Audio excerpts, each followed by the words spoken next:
Hello बच्चों, the question says, while breathing out, point out the changes you think occur in diaphragm and intercostal muscles. Okay? तो बच्चों हम लोगों को इस पर्टिकुलर क्वेश्चन में क्या बताना है कि जब हम लोग ब्रीद आउट करते हैं तो डायफ्राम और इंटरकॉस्टल मसल्स में हमें क्या क्या चेंजेस फील होती हैं और क्या क्या चेंजेस अकर होती हैं, राइट? तो बच्चों हम लोग इसमें सबसे पहले समझते हैं इस क्वेश्चन का की कंसेप्ट, राइट? की concept for this question is that changes in diaphragm and intercostal muscles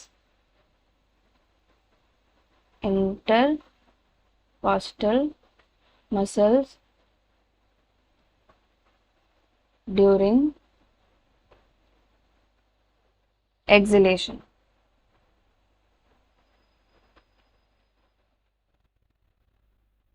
right बच्चों?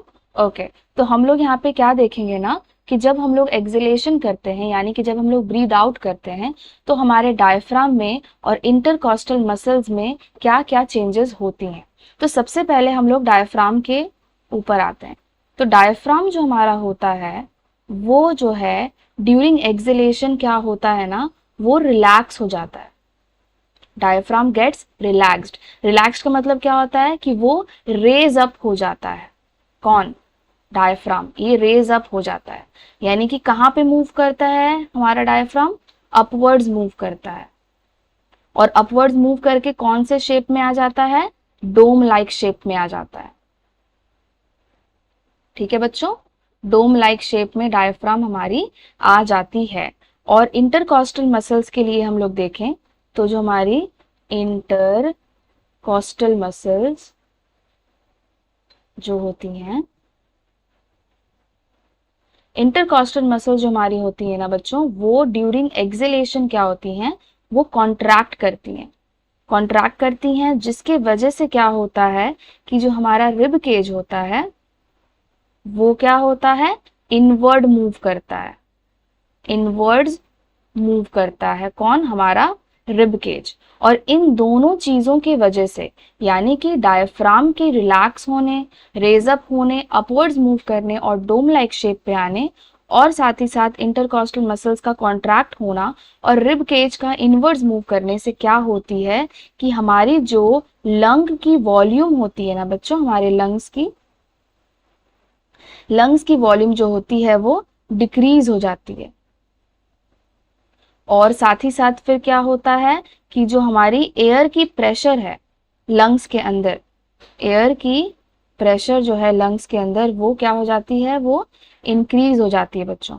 और इसके वजह से फिर क्या होती है? हमारी एयर जो है वो आउट हो जाती है फ्रॉम द लंग्स, राइट? और हम लोग क्या कर देते हैं? एक्सहेलेशन हो जाती है। ओके, चलिए एक बार फिर से हम लोग इसको अच्छे से समझ लेते हैं। तो देखिए हुआ क्या कि जो हमारा डायफ्राम है वो रिलैक्स कंडीशन में आ गया, रेज अप हो गया, अपवर्ड्स मूव कर गया और डोम लाइक शेप में आ गया। और इंटरकॉस्टल मसल्स हमारे कॉन्ट्रैक्ट कर गए जिसकी वजह से रिब केज जो है वो इनवर्ड्स मूव कर गई। अब इन दोनों स्ट्रक्चरल चेंजेस की वजह से क्या हुई कि जो हमारी लंग्स की वॉल्यूम है वो डिक्रीज हो गई। हम लोगों को पता है कि वॉल्यूम जो होती है वो प्रेशर के इन्वर्सली प्रोपोर्शनल होती है। तो अगर हमारी लंग की वॉल्यूम डिक्रीज होगी तो एयर की प्रेशर क्या होगी बच्चों? इंक्रीज होगी। और एयर की प्रेशर जब इंक्रीज होगी तो जो एयर हमारे लंग्स के अंदर है वो बाहर आना शुरू हो जाएगा। और जब एयर लंग्स के अंदर से बाहर आएगा तो हम उसे क्या कहेंगे कि एक्सहेलेशन हो रही है, राइट? तो ये हमारे पूरे चेंजेस मैंने आपको बता दिए कि क्या होते हैं डायफ्राम और इंटरकॉस्टल मसल्स में जब हम लोग एक्सहेलेशन करते हैं। So I hope you understood it very well बच्चों। Best of luck.